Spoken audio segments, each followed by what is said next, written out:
The Raven by Edgar Allan Poe. Once upon a midnight dreary, while I pondered, weak and weary, over many a quaint and curious volume of forgotten lore, while I nodded, nearly napping, suddenly there came a tapping, as of someone gently rapping at my chamber door. "'Tis some visitor," I muttered, tapping at my chamber door. Only this, and nothing more. Ah, distinctly I remember, it was in the bleak December, and each separate dying ember wrought its ghost upon the floor. Eagerly I wished the morrow, vainly I had sought to borrow from my books surcease of sorrow, sorrow for the lost Lenore, for the rare and radiant maiden whom the angels name Lenore, nameless here for evermore. And the silken, sad, uncertain rustling of each purple curtain thrilled me, filled me with fantastic terrors never felt before, so that now, to still the beating of my heart, I stood repeating, "'Tis some visitor entreating entrance at my chamber door, some late visitor entreating entrance at my chamber door. This it is, and nothing more." Presently my soul grew stronger, hesitating then no longer. "Sir," said I, "or madam, truly your forgiveness I implore. But the fact is I was napping, and so gently you came rapping, and so faintly you came tapping at my chamber door, that I scarce was sure I heard you." Here I opened wide the door. Darkness there, and nothing more. Deep into that darkness peering, long I stood there wondering, fearing, doubting, dreaming dreams no mortal ever dared to dream before.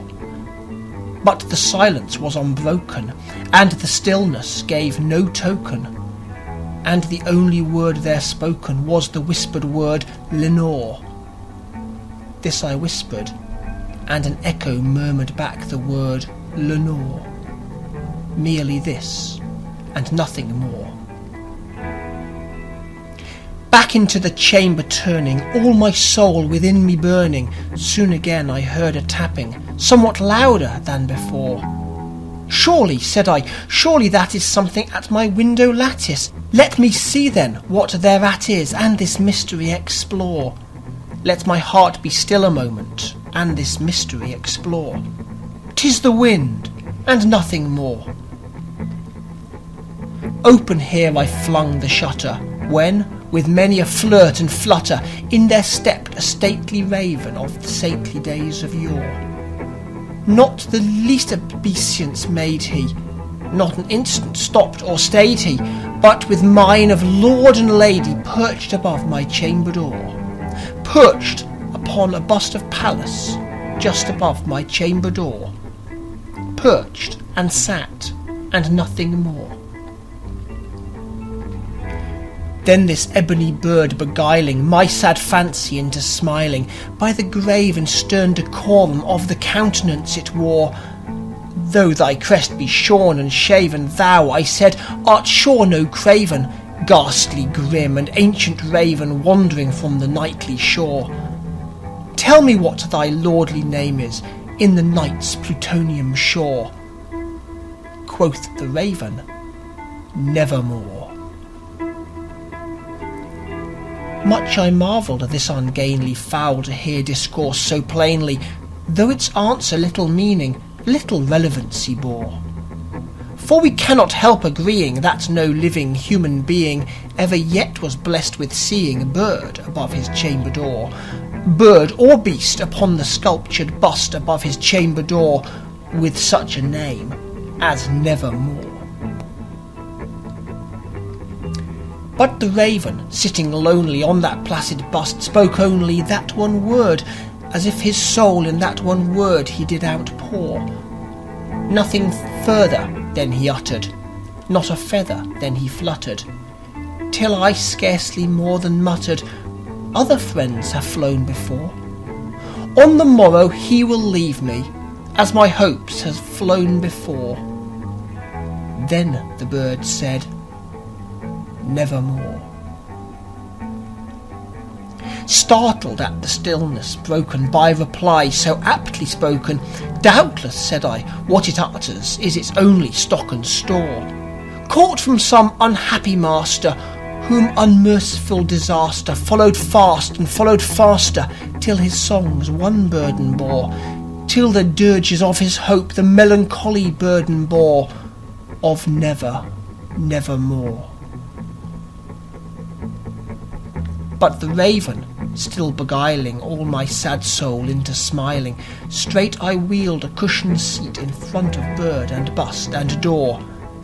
Then upon the velvet sinking, I betook myself to linking fancy unto fancy, thinking what this ominous bird of yore, what this grim, ungainly, ghastly, gaunt and ominous bird of yore meant in croaking nevermore. This I sat engaged in guessing, but no syllable expressing to the fowl whose fiery eyes now burning to my bosom's core. This and more I sat divining, with my head at ease reclining on the cushion's velvet lining that the lamplight gloated o'er, but whose velvet violet lining with the lamplight gloated o'er she shall press, nevermore. Then, methought, the air grew denser, perfume from an unseen censer, swung by seraphim whose footfalls tinkled on the tufted floor. Wretch, I cried, thy God hath lent thee, by these angels he hath sent thee, respite, respite, and nepenthe from thy memories of Lenore. Quaff, oh quaff this kind nepenthe, and forget this lost Lenore. Quoth the raven, nevermore. Prophet, said I, thing of evil, prophet still, if bird or devil, whether tempter sent or whether tempest tossed thee here ashore. Desolate, yet all undaunted, on this desert land enchanted, on this home by horror haunted, tell me truly, I implore, is there balm in Gilead? Tell me, I implore. Quoth the raven, nevermore. Prophet, said I, thing of evil, prophet still, if bird or devil, by that heaven that bends above us, by that God we both adore, tell this soul with sorrow laden, if, within the distant Aidenn, it shall clasp a saintly maiden whom the angels name Lenore, clasp a rare and radiant maiden whom the angels name Lenore. Quoth the raven, nevermore. Be that word our sign of parting, bird or fiend, I shrieked, upstarting, get thee back into the tempest and the night's plutonium shore. Leave no black plume as a token of that lie thy soul hath spoken. Leave my loneliness unbroken, quit the bust above my door.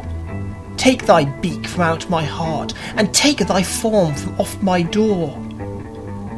Quoth the raven, nevermore. And the raven, never flitting, still is sitting on the pallid bust of Pallas just above my chamber door.